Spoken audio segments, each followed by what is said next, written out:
Like if you found the video valuable. They say in some old buildings, the architecture isn't just bad, it's wrong. Like something was copied from a place that shouldn't exist. Room 606 of the Eldenridge Hotel was one of those places. And Nico, a part-time photographer and full-time skeptic, was the last one to ever stay there. Day 1. The booking. Eldenridge Hotel had a charm to it. Art Deco ceilings, red velvet elevators, and brass-plated room keys. It was cheap, quiet, and conveniently forgotten by the digital world. Perfect for a struggling content creator looking for a place to edit in peace. At the front desk, the concierge hesitated when Nico asked for room 606. "It's not listed online," he muttered. "That a problem?" Nico smiled, half sarcastic. "No, just, it's old." Day 1 to 11:22 p.m.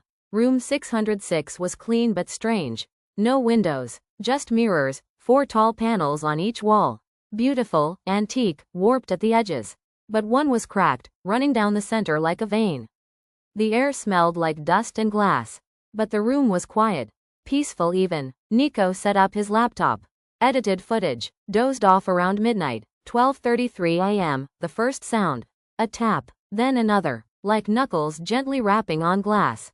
Nico opened one eye. Silence. He stared at the mirror directly across from the bed. His reflection blinked a moment too late.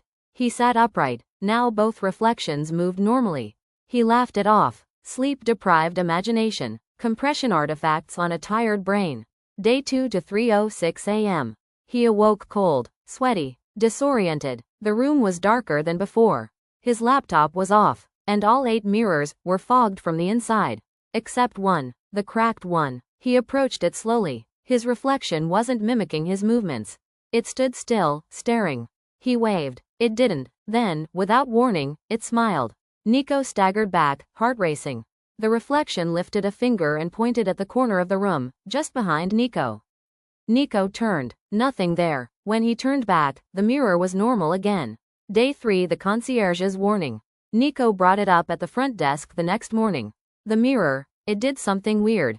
The concierge, Mr. Halbrook, leaned in quietly. "You should check out." "Why?" Room 606 was sealed in 89.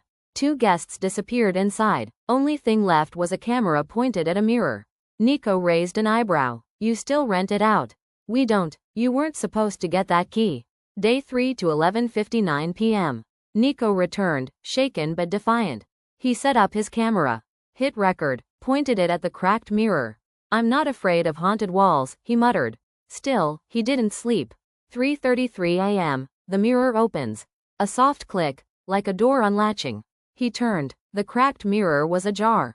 As if it were a door hinged from the side, slightly open. Behind it, pitch black space. He grabbed his flashlight, approached slowly. A freezing wind escaped from the crack. He peeked in. Behind the mirror was a narrow hallway. Walls made of reflective glass. Stretching into darkness, like a mirror maze, inside the wall. Against all reason, Nico stepped through. The mirror closed behind him. The maze. Inside, there was no sound. Only the click of his shoes and his own reflection. Dozens of them, warped, stretched, inverted. But one reflection wasn't him. It was smiling. Always smiling. Even when he wasn't. First exit attempt. He ran back. The way he'd entered was gone. Just more mirrors. Endless, cold, breathing slowly. Then, a whisper. "Why do you think mirrors exist?" He spun. Nobody. But the reflection behind him was crying.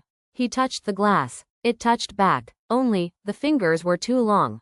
The man without eyes. In one corridor, Nico found a mirror already broken. Behind the shattered glass, a figure. Tall, thin, featureless. No eyes, no mouth, no face. Just skin stretched where expression should be. It walked like a puppet, arms limp, head twitching. As it neared, the mirrors cracked around Nico, one by one.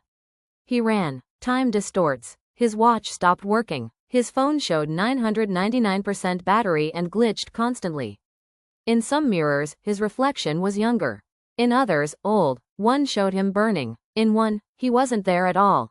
The room of reflections. He stumbled into a chamber. A dead-end room filled with rows of mirrors. In each one stood a version of himself.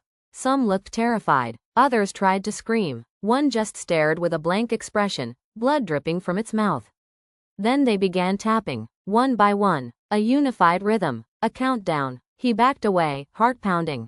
3:33? Or 6:06? At some point, time stopped making sense. Was it still night? Had he been inside hours?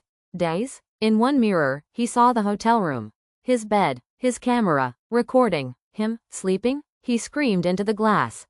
Let me out. A deal. A voice answered from everywhere and nowhere. Do you know what a mirror really is? A promise. A lie. A prison. He turned. The man without eyes stood behind him. Silent. Then lifted a mirror, and in it, Nico saw himself smiling. Holding the camera. Still in the hotel. Free. Take his place, the voice said. He wants out. Nico screamed. No. The mirrors shattered. The return. Nico awoke in room 606. Covered in sweat. Daylight. His laptop was off. Camera. Still recording. He checked the footage. The last 4 hours? Just him, sleeping. But one frame, at exactly 3:33 a.m., showed something else. Him, standing in the corner, watching himself, smiling. Postscript. He checked out, moved cities, deleted the footage, but sometimes, at night, when the screen of his phone is black and reflective, he sees someone behind him. Someone smiling. And once, just once, his reflection blinked after he did. Because once you step into the mirror, you're never sure if you brought yourself back.